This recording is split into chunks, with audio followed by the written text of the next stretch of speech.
बच्चों, आज मैं फिर वेलकम कर रहा हूं आपका हमारी केमिस्ट्री की क्लास में। और आपको पता ही है कि हम लोगों ने डीएनएफ ब्लॉक एलिमेंट वाला चैप्टर शुरू करा हुआ है। आज मैं आपके साथ उसी चैप्टर को आगे बढ़ाऊंगा। Let's start with the first question. First question है हमारे पास, आयोनाइजेशन एनर्जी क्या है, और ये भी बताइए कि निकल 2 कंपाउंड जो हैं वो ज़्यादा स्टेबल हैं प्लैटिनम 2 कंपाउंड से, क्यों? और while platinum 4 compounds are more stable than nickel 4। बेटा, सबसे पहले आयोनाइजेशन एनर्जी आपको पता है, यह अमाउंट ऑफ एनर्जी होती है जो चाहिए होती है किसी भी एटम के आउटर मोस्ट शेल में से लूजली बाउंड इलेक्ट्रॉन को निकालने के लिए। आयोनाइजेशन एनर्जी क्या है? आयोनाइजेशन एनर्जी क्या है? Minimum amount of energy required to remove the most loosely bound electron from a neutral gaseous atom। वो वाला काम भी कराना जब आओगे पेपर वाला, ठीक है। अब आपके सामने ही है, देखो बेटा, ये हमारे पास एक मेटल है। मेटल में हमने आयोनाइजेशन, आपको मैंने +1 में बहुत क्वेश्चन करवाए हुए आयोनाइजेशन एनर्जी के ऊपर, फर्स्ट सेकंड थर्ड, अगर आपको याद हो। ये हमारे पास मेटल है और आप यहाँ पे नोटिस कर सकते हो, यहाँ पे E1 लगी है, that is first ionisation energy. जब फर्स्ट आयोनाइजेशन एनर्जी लगेगी तो पहला इलेक्ट्रॉन उसके अंदर से निकलेगा, ठीक है। इसी तरह आपको याद होगा, आपको मैं करवाता होता था, आपको आयोनाइजेशन 1 2 3 एनर्जी निकालनी थी, बताना होता था कि कौन सी आयोनाइजेशन एनर्जी ज़्यादा लगेगी, ठीक है। अब निकल 2 कंपाउंड्स, ये देखिए हमारे पास क्वेश्चन है।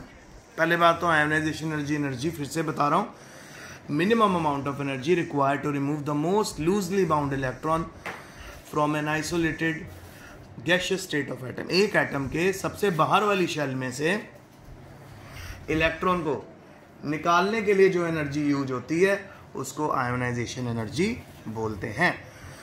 अच्छा, निकल 2 कंपाउंड मोर स्टेबल होता है प्लैटिनम 2 कंपाउंड से, क्योंकि अगर हम दोनों आयोनाइजेशन एनर्जीज का टोटल करें निकल के लिए प्लैटिनम से कंपेयर करें, निकल की एनर्जी ज़्यादा होगी।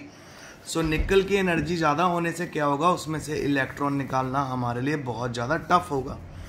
इसी तरह अगर आप प्लैटिनम 4 के बारे में बात करोगे, अगर प्लैटिनम को +4 ऑक्सीडेशन स्टेट में लेके जाना है, उस समय प्लैटिनम की ज़्यादा हो जाएगी स्टेबल इलेक्ट्रॉनिक कन्फिग्रेशन, जिसके करके उसकी चारों आयोनाइजेशन एनर्जी बढ़ जाएंगी, ठीक है। तो आइए मैं आपको इसको सॉल्व करके दिखाता हूं निकल 2 के साथ। Let's do it.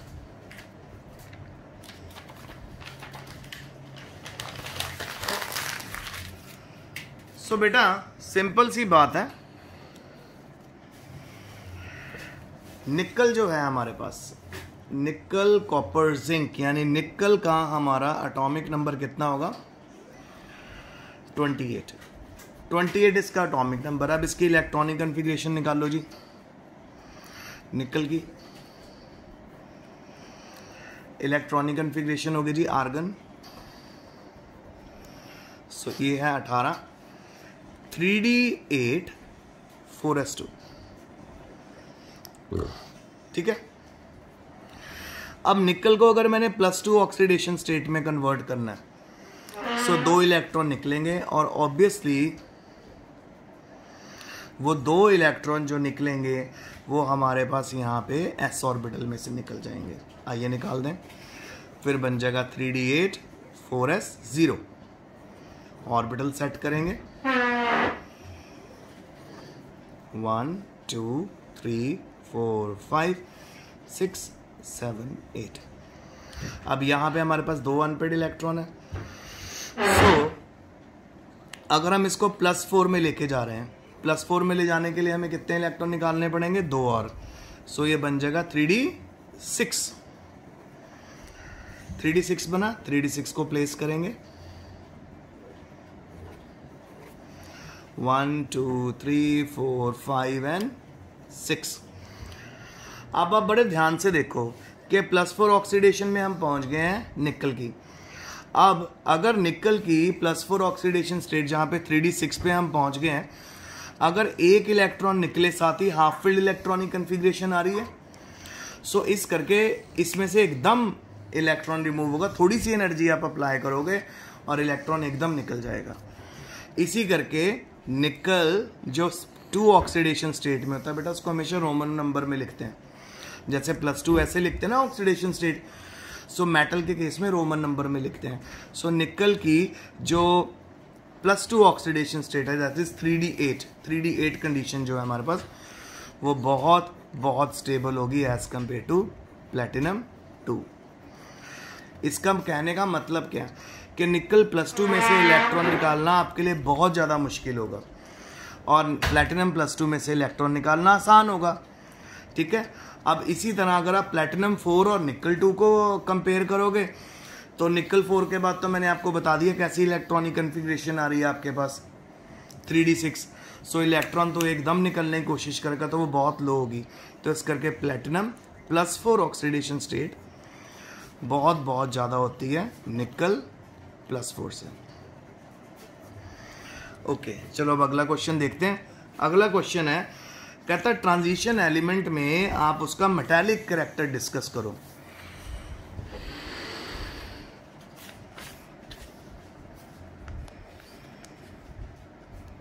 सो आइए मेटालिक कैरेक्टर डिस्कस करते हैं। सो बेटा, जो आयोनाइजेशन एनर्जी होती है ट्रांजिशन मेटल एलिमेंट्स की, इलेक्ट्रॉन को निकालने के लिए जो एनर्जी लगती है वो एक्चुअल में एस और पी ब्लॉक के बीच में होती है, यानी एस और पी ब्लॉक के बीच में। आपको पता ही, अगर हम पीरियोडिक टेबल को देखें तो पहले 2 ग्रुप तो एस ब्लॉक के हैं, फिर 13 से लेके 18 तक पी ब्लॉक है, तो 3 से लेके 12 तक जो ग्रुप हैं वो हमारे डी ब्लॉक के एलिमेंट हैं, है ना। तो क्योंकि ये आते हैं बीच में, इस करके इनका जो मेटालिक नेचर होता है वो ग्रुप 1 और 2 से कम होता है। ऑब्वियसली बेटा अल्कली और अल्कलाइन अर्थ मेटल से कम होगा, पर पी ब्लॉक से ज़्यादा होगा। तो आपको यहाँ पे एक छोटा सा मैं पीरियोडिक टेबल बना के दिखाता हूँ, ठीक है, आपको समझाने के लिए, ताकि आपको समझ आ जाए।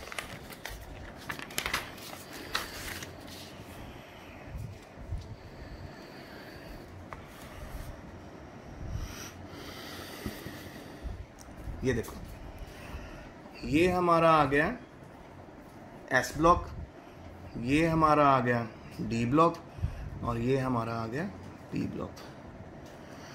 सो डी ब्लॉक में कौन से ग्रुप होते हैं? ग्रुप नंबर 3 से लेके ग्रुप नंबर 12 तक। एस ब्लॉक में होता है ग्रुप 1 एंड ग्रुप 2, और पी ब्लॉक में होता है ग्रुप नंबर 13 से लेके ग्रुप नंबर 18 तक।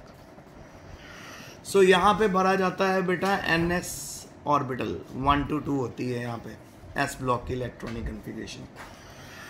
यहाँ पे 13, 14, 15, 16, 17, 18 यहाँ पे भरा जाता है बेटा NP की पावर 1 to 6, यानी अगर NP 1 है तो ग्रुप 13 हो गया, अगर NP 6 है तो ग्रुप 18 हो गया।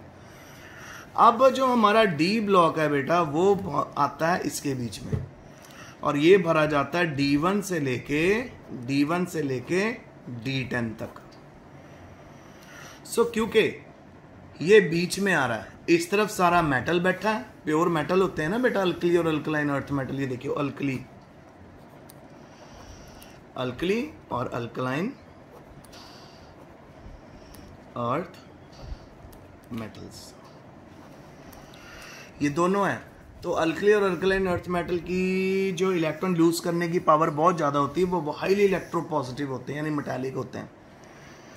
सो क्योंकि जो हमारा डी ब्लॉक है वो बीच में आ रहा है, सो इसका मेटालिक कैरेक्टर ग्रुप 1 और ग्रुप 2 से कम होगा, अल्कली और अल्कलाइन अर्थ मेटल से कम होगा, और ग्रुप 13 से लेके 18 से ज़्यादा होगा, पी ब्लॉक से ज़्यादा होगा। और पी ब्लॉक का दूसरा नाम होता है रिप्रेजेंटेटिव एलिमेंट।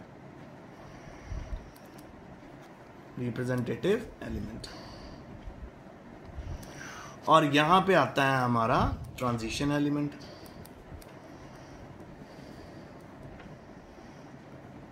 समझ आ रहा है ना आपको?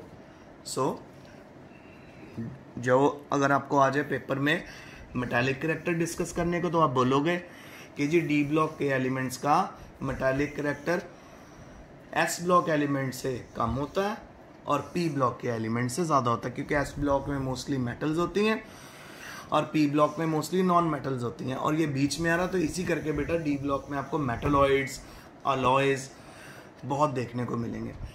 अलॉयज में क्या होता है, जब एक मेटल के क्रिस्टल लैटिस में खाली जगह में कोई दूसरी मेटल आके रहने लग जाती है, उसको ऑक्यूपाई कर लेती, तो अलॉय बनते हैं। और अलॉय की फिजिकल और केमिकल प्रॉपर्टीज़ भी अच्छी होती हैं, ज़्यादा स्ट्रॉन्ग होती हैं, उनका मेल्टिंग पॉइंट भी ज़्यादा होता है, बॉइलिंग पॉइंट भी ज़्यादा, मेल्टिंग पॉइंट ज़्यादा होने के कारण आप उनको अलग अलग जगहों पे यूज़ भी कर सकते हो। Okay, next question. सो पहले इसको डिस्कस कर लेते हैं। कहता है ionisation energy of transition elements are between those of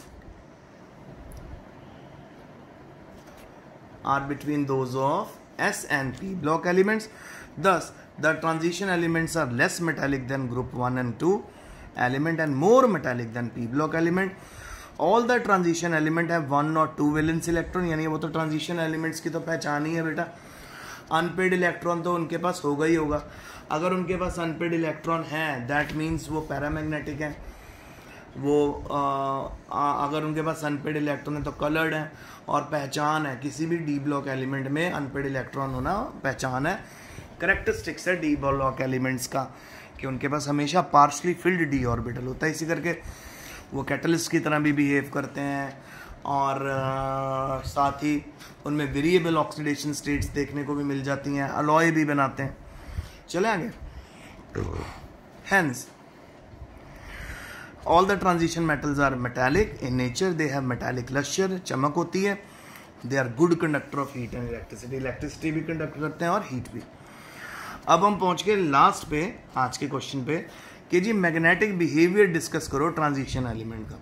ये तो मैं आपसे कितनी बारी कर चुका हूँ कि जितने ज़्यादा अनपेड इलेक्ट्रॉन बढ़ते जाएंगे उतना ज़्यादा मैग्नेटिक बिहेवियर ट्रांजिशन मेटल का बढ़ता जाएगा, क्योंकि the number of unpaired electron, magnetic behavior of any element is directly proportional to number of unpaired electron. जितने ज़्यादा अनपेड इलेक्ट्रॉन होंगे उतना उसका मैग्नेटिक बिहेवियर होगा। अगर आपके साथ मैं ट्रांजिशन एलिमेंट की पहली सीरीज डिस्कस करूं, scandium, titanium, vanadium, chromium, manganese, iron, cobalt, निकल, कॉपर, जिंक, और इसमें मैं आपको पूछूं कि सबसे ज़्यादा मैग्नेटिक कौन होगा, तो आप सीधा बोल सकते हो कि जी मैग्नीज होगा। मैग्नीज सबसे ज़्यादा मैग्नेटिक क्यों होगा? क्योंकि उसके पास सबसे ज़्यादा अनपेड इलेक्ट्रॉन है। मैग्नीज की इलेक्ट्रॉनिक कन्फिग्रेशन होती है 3d5 4s2, 25 एटॉमिक नंबर है ना, scandium, titanium, vanadium, chromium, manganese. So 25 का बनता है 3d5 4s2, क्योंकि इसके पास 5 अनपेड इलेक्ट्रॉन है। इस करके बेटा हेल्प दादी, इस करके सबसे ज़्यादा मैग्नेटिक वो होगा। आइए पढ़ें। बाहर जा रहे हो? अच्छा जा रहे हो, मैंने कहा नहीं तो वो ले लेना था मास्क। देखो जी, most of the compound of transition elements are paramagnetic, ठीक है, क्योंकि उनके पास अनपेड इलेक्ट्रॉन्स होते हैं। मेटल एटम और ion in which all the electron spin are parallel paired are called diamagnetic. कोई भी मेटल एटम आपके पास हो, कोई भी मेटल का आयन आपके पास हो, ठीक है, अगर उसके पास सारे इलेक्ट्रॉन पेयर्ड है तो वो डायमैग्नेटिक होगा। जैसे फॉर एग्जांपल हम बात करें जिंक की, जिंक होता है 3d10 4s2, सारा डी ऑर्बिटल पूरा फुली फिल्ड है, सो उसके पास भी अनपेड इलेक्ट्रॉन नहीं होंगे, सारे इलेक्ट्रॉन पेड है, करके वो डायमैग्नेटिक होगा। आगे यहाँ पे बताया गया, कहता है जी the magnetic movement of first row of transition metal ion is given by the relation µs = √4s + s + 1। S है जी sum of spin quantum number. The general equation relating magnetic movement to number of unpaired electron is √n+2। तो simple way में आपको बताता हूँ बेटा magnetic movement कैसे calculate करते हैं। कोई भी आपको इलेक्ट्रॉनिक कन्फिग्रेशन दी हुई है, सिंपल, उसके अंदर बेटा जितने अनपेड इलेक्ट्रॉन होते हैं ना वो उसकी मैग्नेटिक मूवमेंट होती है। जैसे यहाँ पे देखो आयरन 2+ ऑक्सीडेशन स्टेट में आपको जो इलेक्ट्रॉनिक कन्फिग्रेशन शो कर रहा है 3d6 4s0। अब 3d6 में हमारे पास कितने अनपेड इलेक्ट्रॉन है? 1 2 3 4, 4 आ गए। इसी तरह आयरन 3 पॉजिटिव में कितने अनपेड इलेक्ट्रॉन आ जाएंगे? 1 2 3 4 5 अनपेड इलेक्ट्रॉन आ जाएंगे। सो आपसे पूछा जाएगा इन दोनों में से कौन ज़्यादा मैग्नेटिक है, कौन मैग्नेटिक फील्ड में ज़्यादा इफेक्ट शो करेगा, तो आप सिंपल बता सकते हो कि जी वो सबसे ज़्यादा शो करेगा अपना आयरन 3 पॉजिटिव। क्यों? क्योंकि आयरन 3 पॉजिटिव के पास 5 अनपेड इलेक्ट्रॉन है, जबकि आयरन 2 पॉजिटिव के पास कितने हैं? सिर्फ 4। आइए मैं इसको आपको करके भी दिखाता हूं।